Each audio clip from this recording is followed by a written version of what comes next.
Telemetry recovered. Don't forget, this podcast is sponsored by Radio C, number one for all your drone-related needs. Pay them a visit at radioc.co.uk and use the promo code LDO for 5% off your order and free shipping on orders over £80. Hello everybody and welcome to a slightly late Let's Drone Out over on poweringon.co.uk. With us tonight we have our usual guest of Adam, because he's the one that's been around so much lately, but we've also got Jack back. Where have you been, Jack? How you doing? Hello, I'm not very well, but would you like to hear our new intro for Powering On? Oh, go on. Have you got it? Hang on. Yeah. Go on. Here we go. Let's drone out.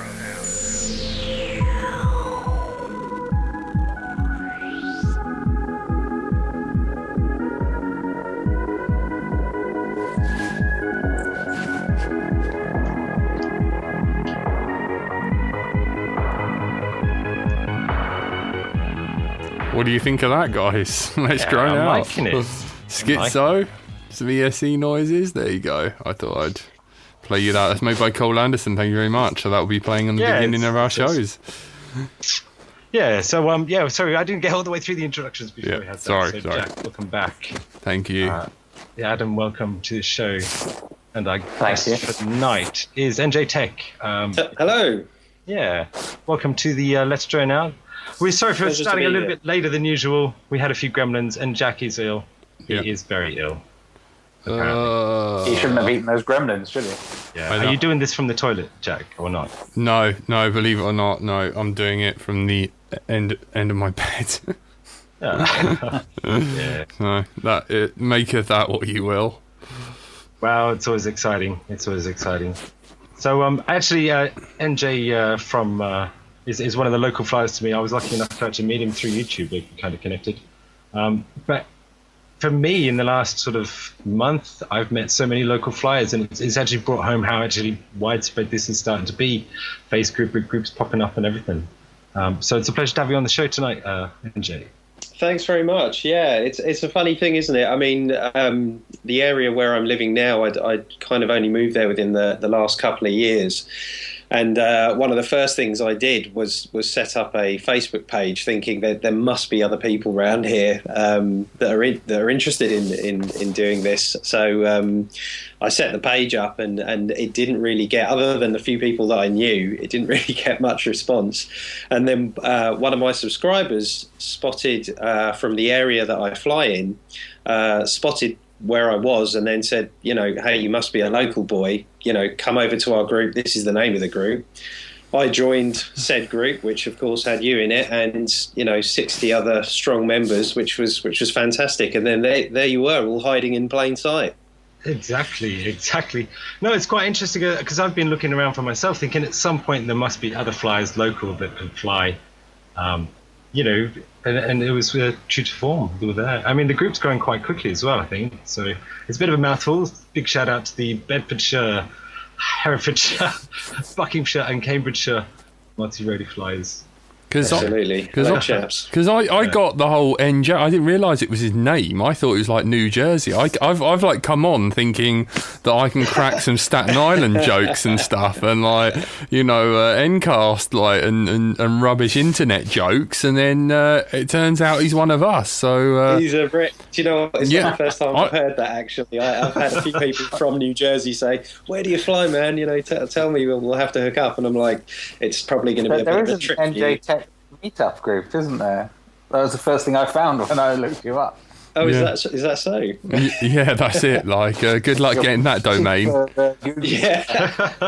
That's it. I thought we were having because I was going to pull Jay to one side and tell him that you do realise this is an illegal transmission now. Now we've left the EU, we're not allowed to talk to anyone outside. I didn't realise that he was very strict on following that policy. So well done, We Jay. left the planet then. Yeah, I know. Well, NJ Tech's been one of the lucky flyers who started on helis and 3D helis, so essentially walked into the multi-roaders. Oh, Do you want to tell God. us a bit about how you got started in all this then, in the UK, not Yes, in the UK. I actually started, I've been flying RC, and I try not to think about how long for now because that will make me feel incredibly old. But I think I've been in RC generally for about 25 years now. And I started pretty young. I was about 11 or 12 when I started flying helicopters, or took a very strong interest in helicopters, much to my father's financial horror. And started out on some, this was back in the day when helicopters weren't really very good at 3D. And I think my first helicopter, in fact, was just to very quickly digress, was a fixed pitch helicopter, but one where you had to physically bend the pitch of the blades with a set of pliers, and that was part of the instructions. And the only way to then obviously ascend or descend was to rev the motor up or down. It was horrible, but nevertheless, I obviously had the bug from that instant. And then, you animal. The roots of the rotary is with the helicopters, so that that passion's never gone. 25 years, did you say? I didn't mishear that. No, it's roughly 25 years. Yes. Don't worry, that's only a quarter of well, not even a quarter. I think that's 1/8 of Tony's lifespan. So don't worry about it. Yeah, that's true. Tony's had conversations with Da Vinci, back in the day. Tony's still in awe that this is a real thing, so don't worry about it. That it's come to fruition, yeah, absolutely. So I guess you had to conform to club rules then, starting off with helis and not flying. Yeah, absolutely. And so you can spell BMFA. Sorry, say again? You can spell BMFA. Yeah. Well done. Well, yeah, I did. I had to do my. I did my A and B license at the time, which is really going back. Wow, nose in all the way.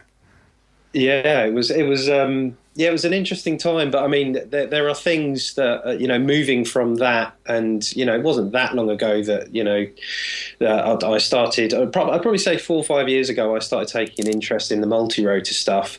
But there are things that are ingrained in me from all those years of doing the RC heli stuff. I mean, the bit that I try and kind of explain to people is, I mean, the helicopters, even the electric ones, especially the electric ones, are incredibly powerful. And you've got these 600 millimeter spinning carbon bladed bandsaws flying around the sky. They're incredibly dangerous, obviously. No, we're not allowed to say that. There are rules you have to pay attention to, like not flying over or near the pit, and those kind of things are kind of in my blood. So from a safety point of view, I'd love to see, I guess, a little more of that safety aspect make its way into the multi-rotor stuff, because although they're small and may look cute sat on your desk, we all know how incredibly fast and powerful these things are.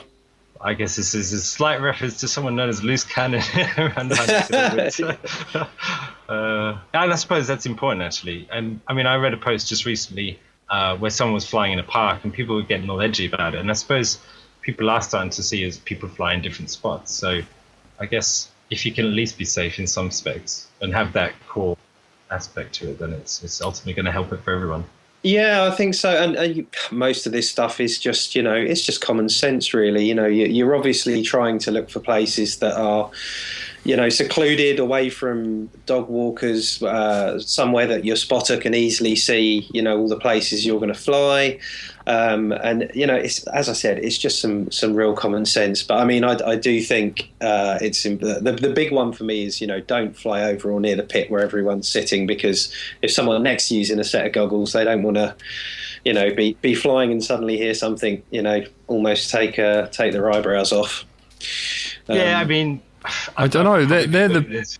Oh, sorry. Carry on. For about 4 or 5 years, and I always never took my props off, but these things can fly in a strange direction towards you if they've had a knock and if the gyros are out, and it doesn't take much if you're taking off from right next to you to hit yourself sometimes. So I guess there's things to be mindful. Yeah, my first prop cut in 5 years isn't too bad though. Yeah. No, that's not so bad. That's not so bad, no. I think it will come to us. You know what I mean? It's just a matter of time. We all do take risks with the old, powering it on, and you think you should be all right. Yeah, well, I mean, one of the news articles that came out today is they're going to start teaching drone-related flying and applications as an A level. So I suppose they're starting to indoctrinate the youngsters that are learning it. I suppose common sense from the start. What you mean? There's going to be lectures? Yeah, there was. I mean, you can find there's a news story basically where they're going to just start doing A-level teaching to high school kids, teenagers, essentially, for flying them. Because let's face it, they're going to start getting integrated into airspace. They won't ever be banned because they're too useful. Sorry, So, Adam, what are you the saying? next step is education. No, I was just saying it sounds much more interesting than some of the A-levels I was offered at school. Absolutely. Yeah, I definitely would have done that. Well, yeah, no, you say that. You go geography, and you know what better way of like surveying the land than by aerial? That would have made geography goddamn cool. I wanted to do definitely spiced geography. it up. I did geography, and there wasn't any going outdoors and surveying land. There was just that usual, look, this is one kind of rock, this is another kind of rock. That's geology, you Right. dyslexic. Why have summer and winter? And of course, all the information on Oxbow Lakes. Those are always Oxbow mandatory Lakes. to know about the Oxbow Lake. Oh, mate. I don't think they even did much electronics other than the theory when I was taught. So I think times are changing. Yeah. And don't forget the good old glacier. Education. What's that, Joe? Oh, the good old glacier with the old freeze thaw plucking. Moraines. Sorry, you're listening to Geography Lessons 101.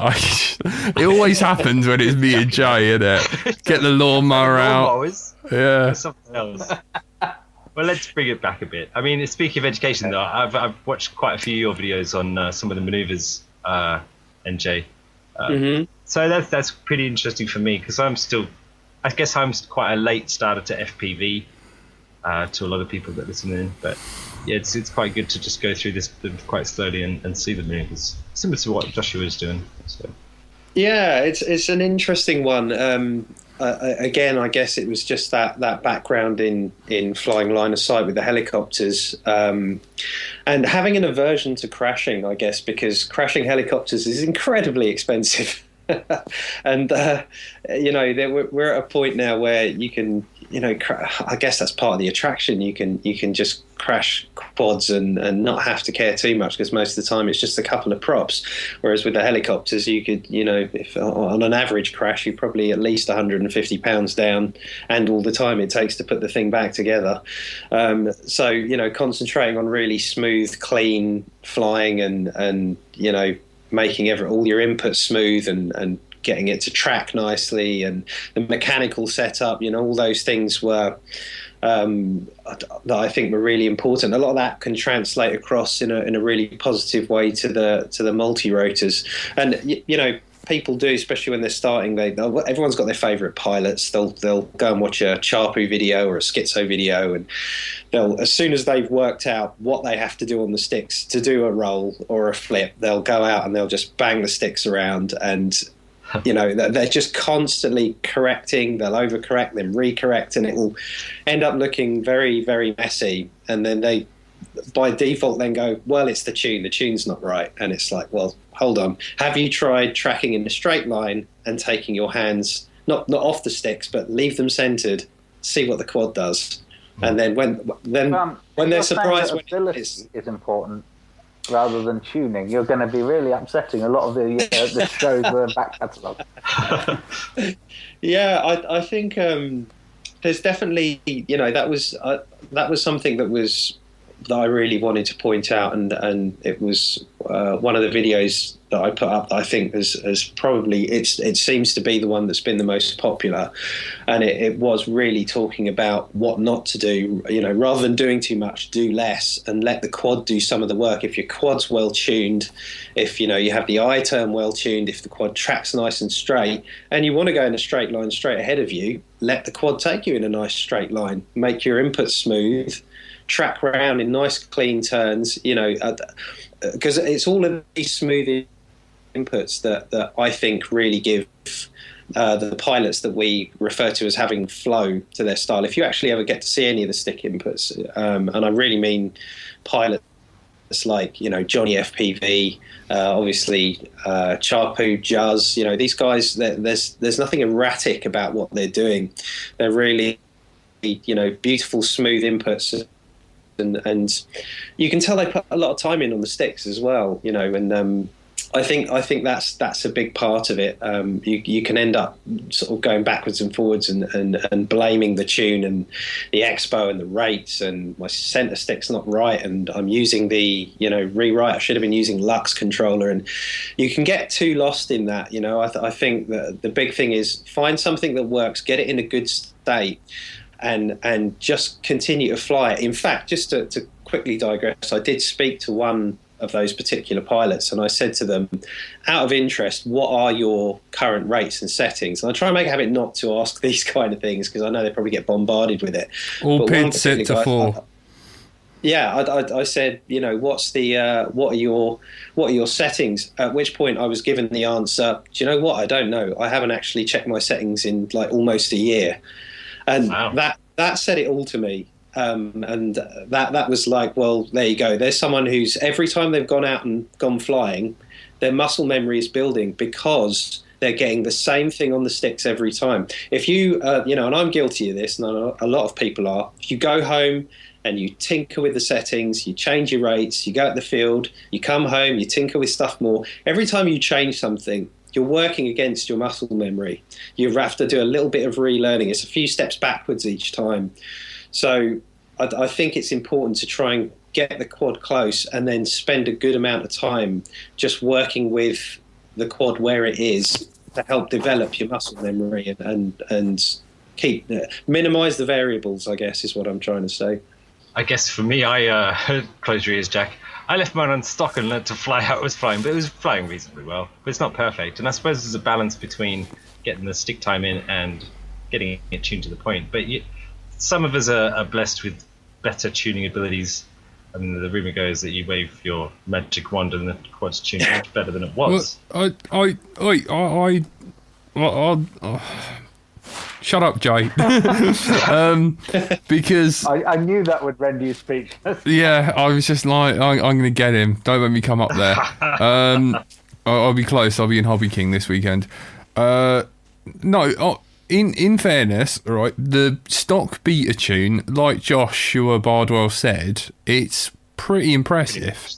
Yeah, That's right. Like, it's really good. Yeah, and I'll give that. Admittedly, like I think 2 revisions back, there was a problem with the I term.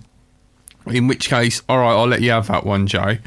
But yeah, if you can get it so it's not oscillating, because at the moment, weirdly enough, I flashed my KISS to RC25.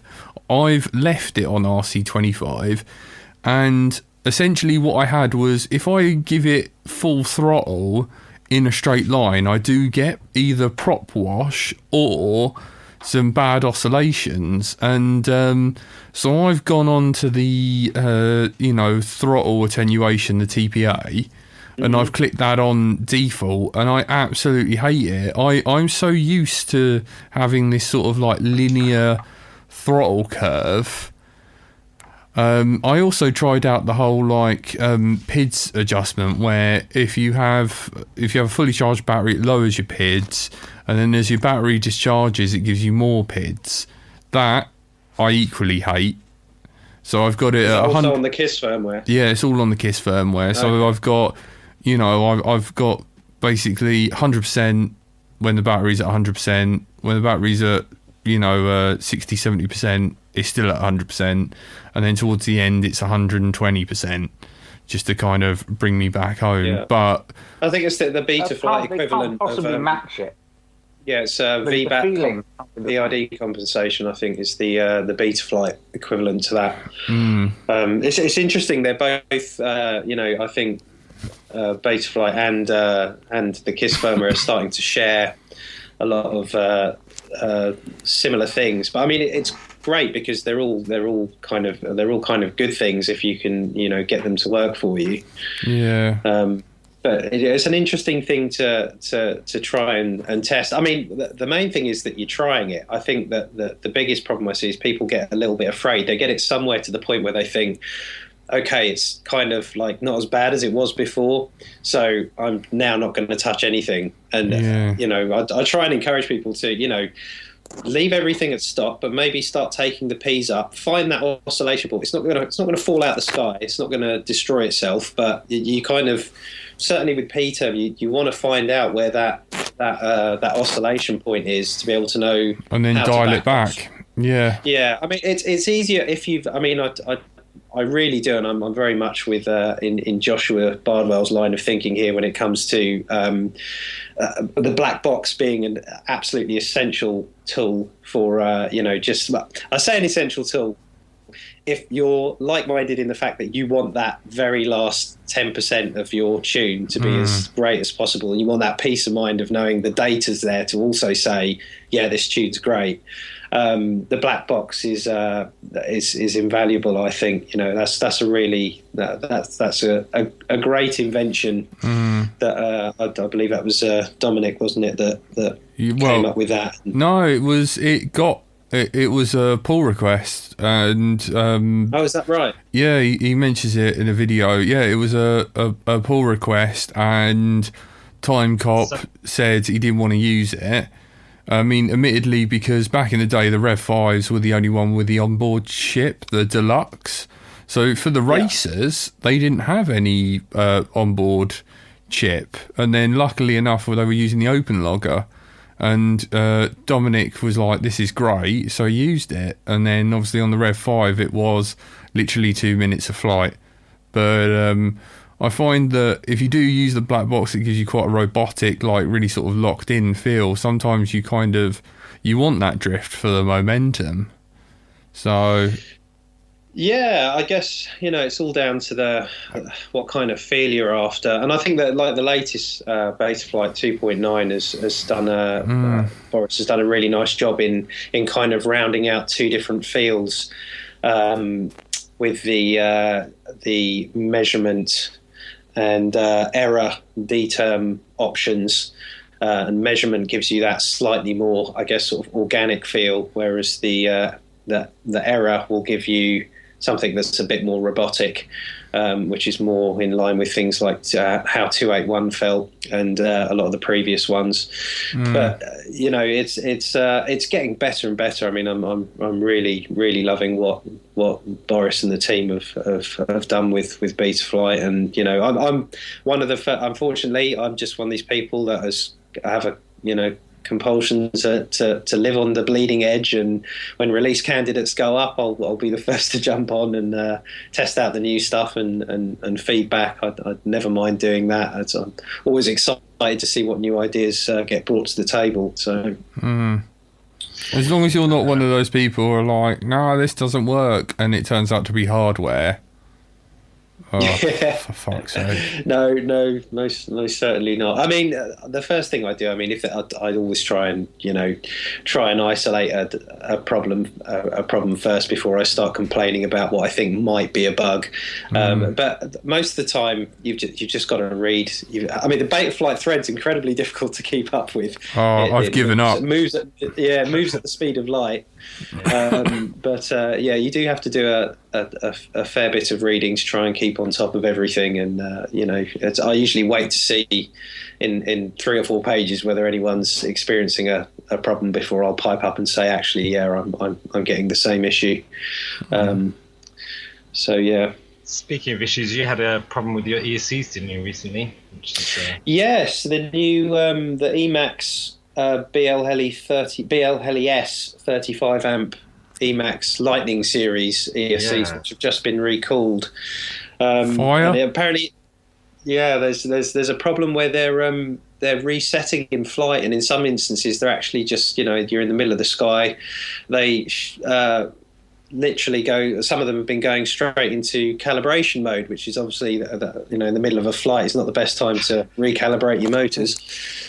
There's some kind of sensitivity issue there with the latest thought train is it's something to do with the motor braking. There's some of that backfed current, because one thing I found out today actually was I reinstalled a 25 volt capacitor back on the PDB and thought, let me just put this in and see if this helps. And I then went from having this resetting problem every flight to having the problem completely disappear.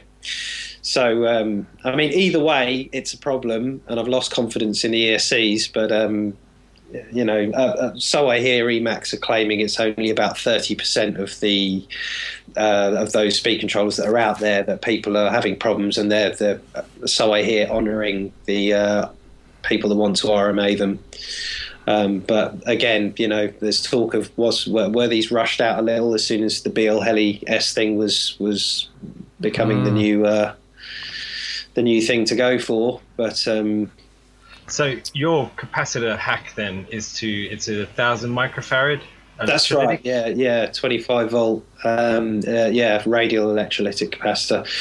The positive to the positive terminal, and then to the negative of the negative terminal. Yeah, that's it. Nice, short legs and close to where the battery connector joins the PDB.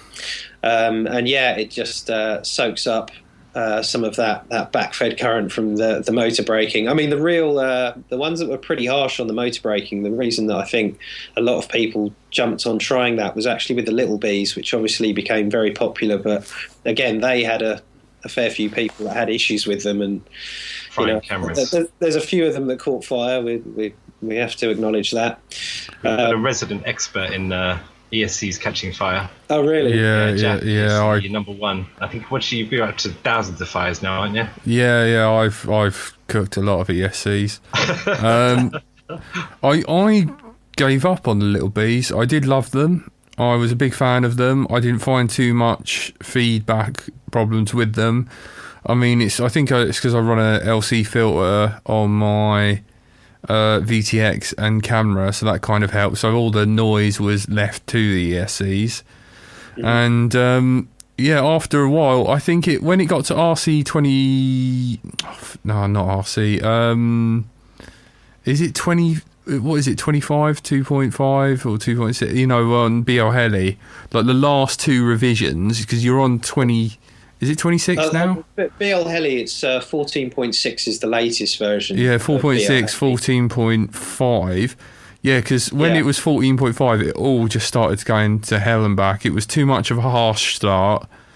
I just get them stopping and falling out the sky with the last two updates. I think as they gained in popularity, the production runs went up and probably quality control went down. I mean, a lot of fakes hit the martyrs. To get 4, so I don't think they were as reliable in the later production runs. Just hideous. I still like them. I fly them at the moment. Yeah, they were great. Like, they were. If you didn't want to run DYS, SN20s. Yeah, XM20s, they're excellent. There are lots and lots of people still using the Little Bees. I'll be completely honest, I had nothing but good luck with the Little Bees, and I've installed them in lots of other people's quads for them. And I mean, personally, I moved fairly quickly away to RS2K's multi-shot protocol, and so I was running those synced at 4K. So I was running my SPF 3 at 4K, and my multi-shot ESCs were being talked to at 4K, and I had really happy with the tune. Everything flew well, and right to the point where I've switched. Oh, have we lost you? Hello, Mum, Dad, Ed. Hang on.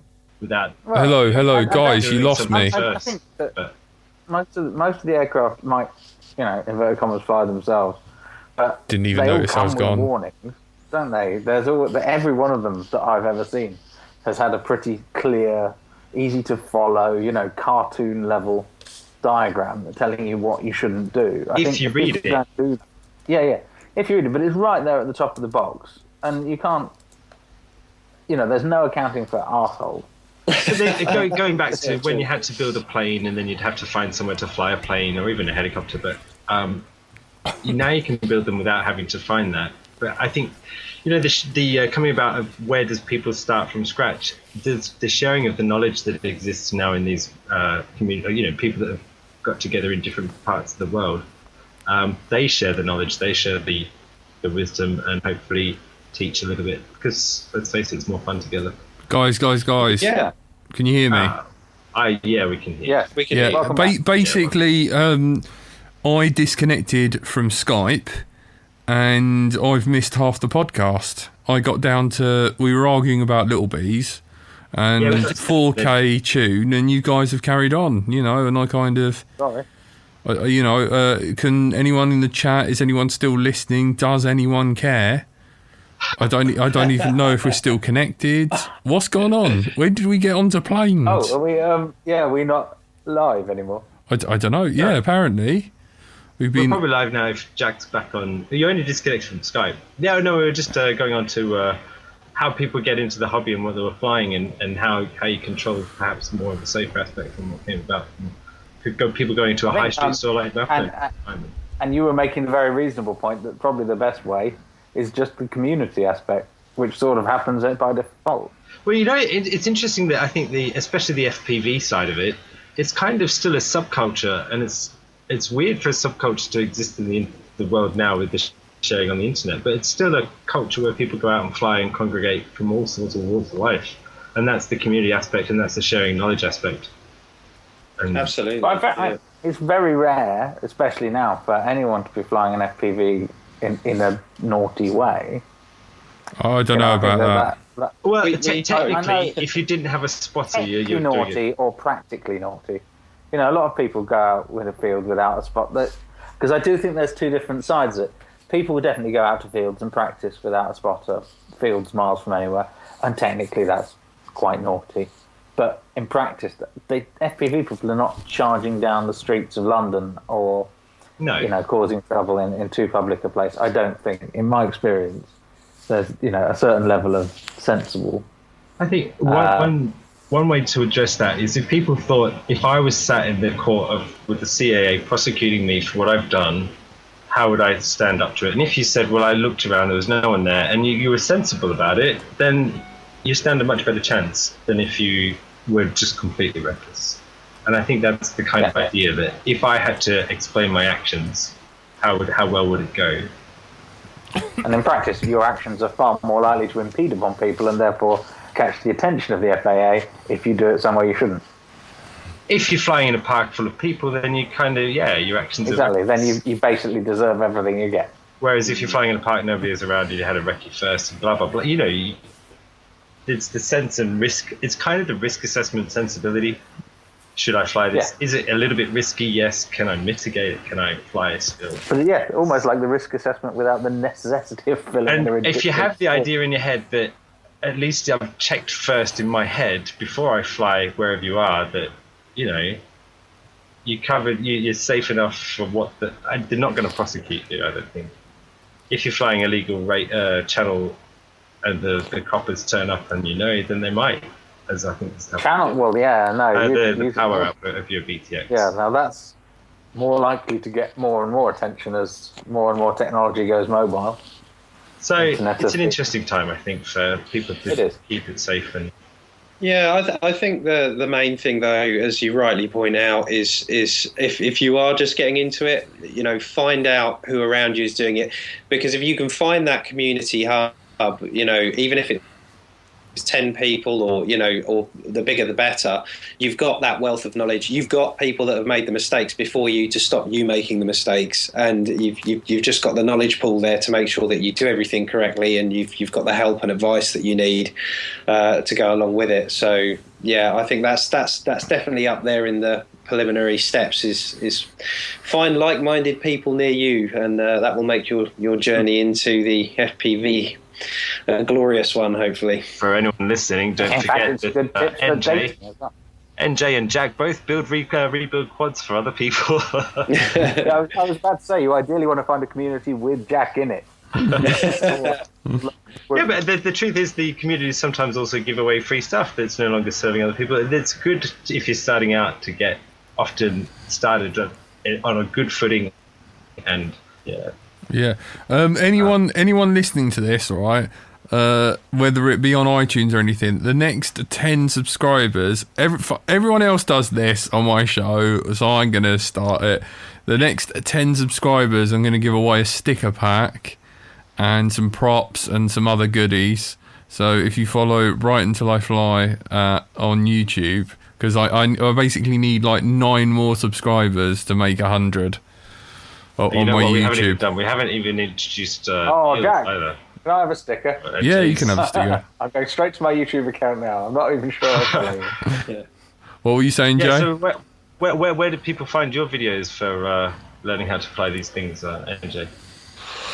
So yeah, my YouTube channel, the handle is NJ Tech, and yeah, I've trying to make an effort to make sure that everything's playlisted nicely so that you can find my kind of flight school area where I talk about all the different aspects of flying and there's some stuff on basic acro flying right up to some more advanced tricks and maneuvers to have a go of, and then there's also there's a flashing guide for BL Heli multi-shot, there's a talk on PID tuning, there's everything should be nicely laid out so you can find some useful information there, so yeah, by all means please do to pop on over and say hello.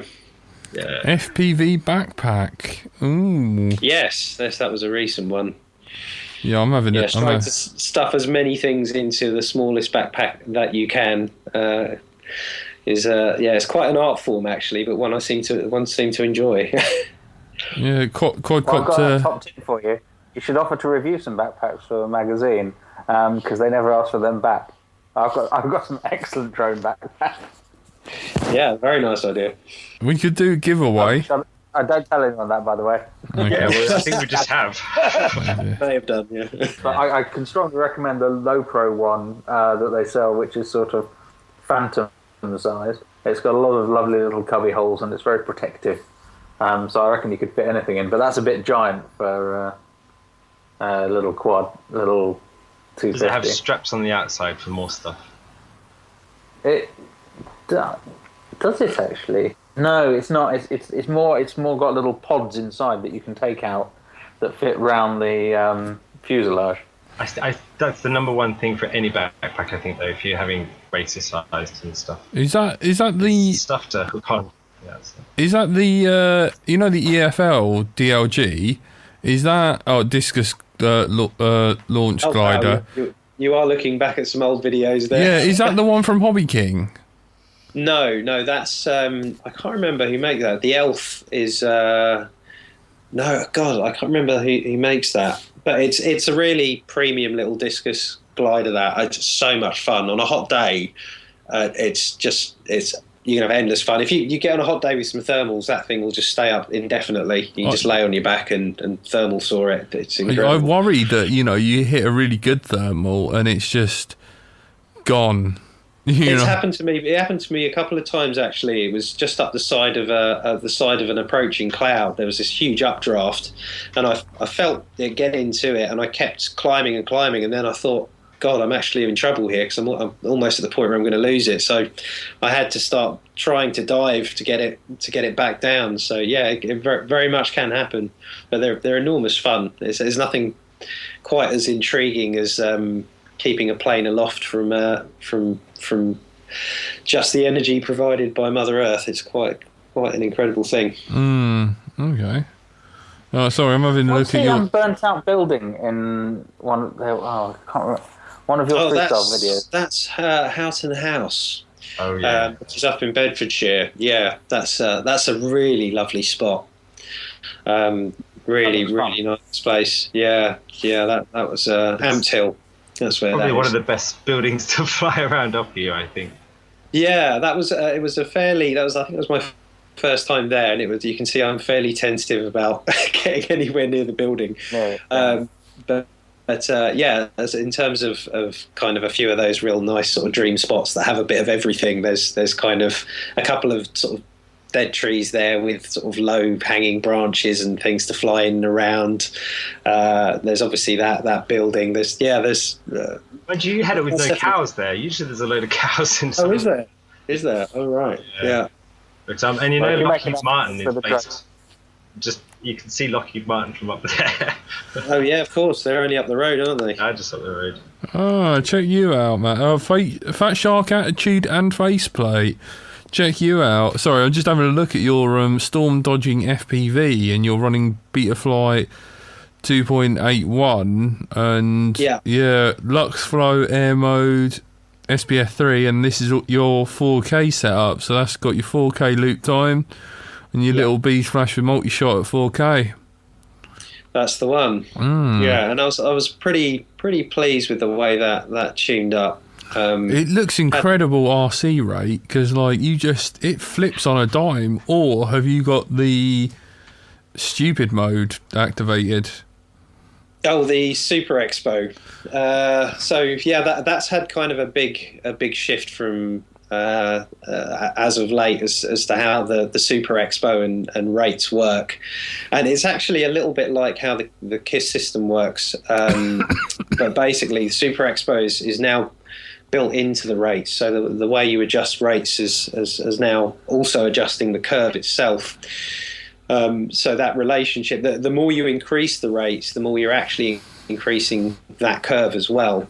So just quickly on that subject, my advice to people is to get that relationship right, where because as you increase the rates, you get to that point where you get the flip and roll rate to feel nice and as fast as you want it, or feel good in relation to the mid stick. Because remember, the faster, the more aggressive that curve, the more the mid stick is going to get softer.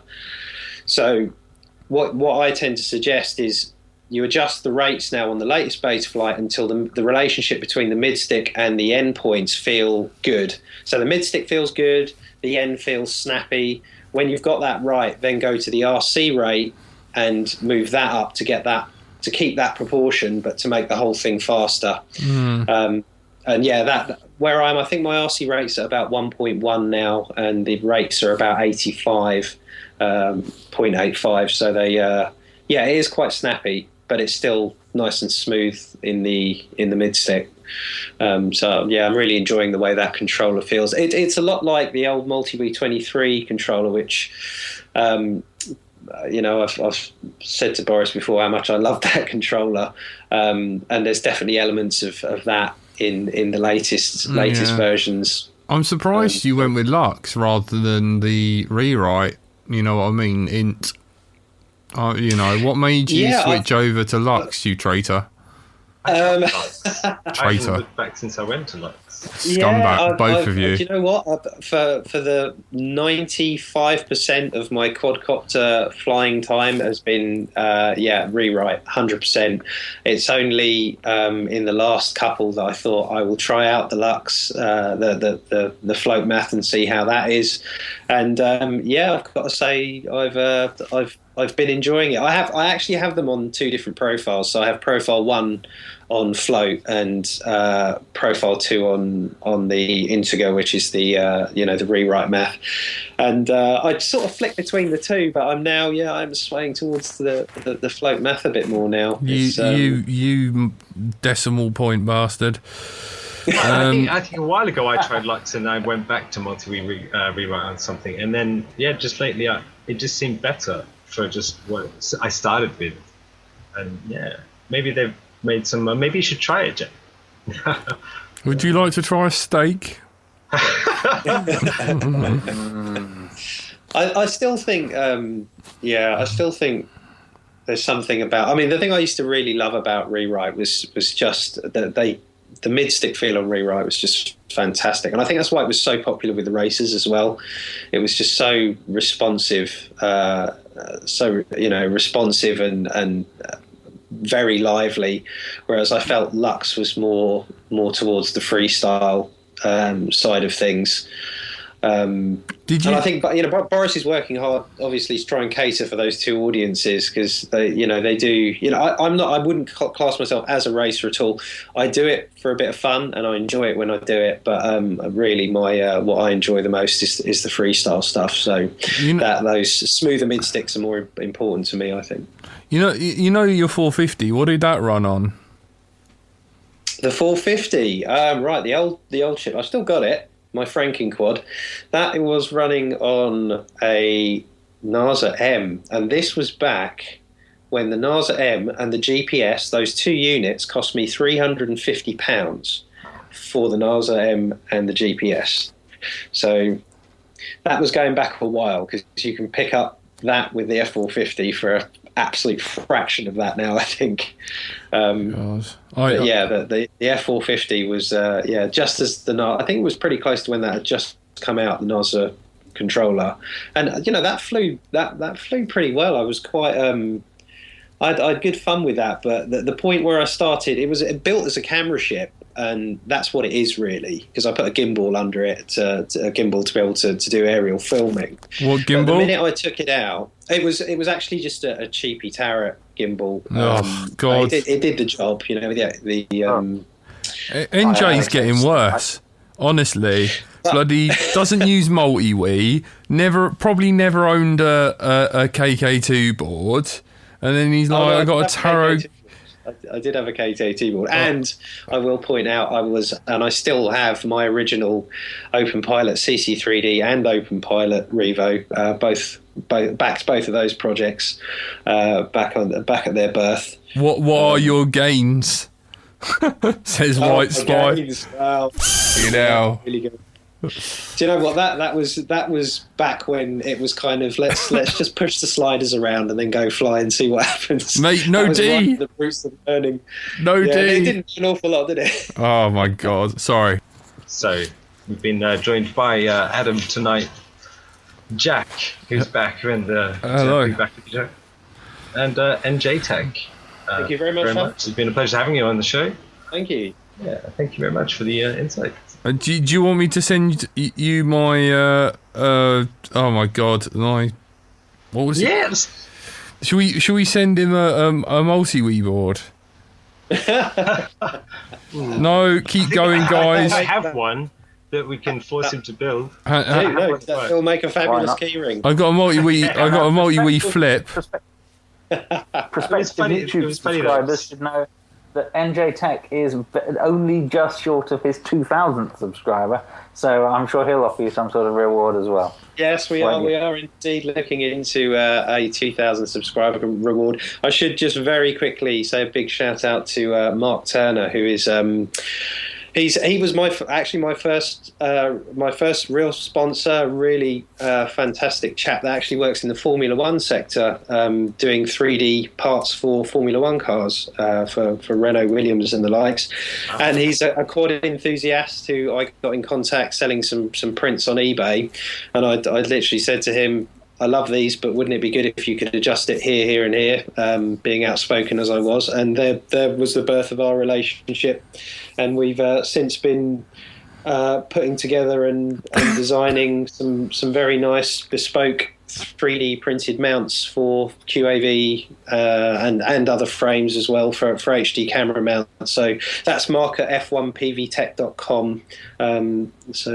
Big shout out to him. Yeah, I've tested awesome. All right, I think we have to secede our air. So, shall we? Well, you can just I'm going to say goodbye. Yep, thank you, Jay. Do you want to see us out properly? Sorry. No, thanks for listening, everyone. Thanks to all our guests tonight, and thank you for you've been listening to Let's Drone Out.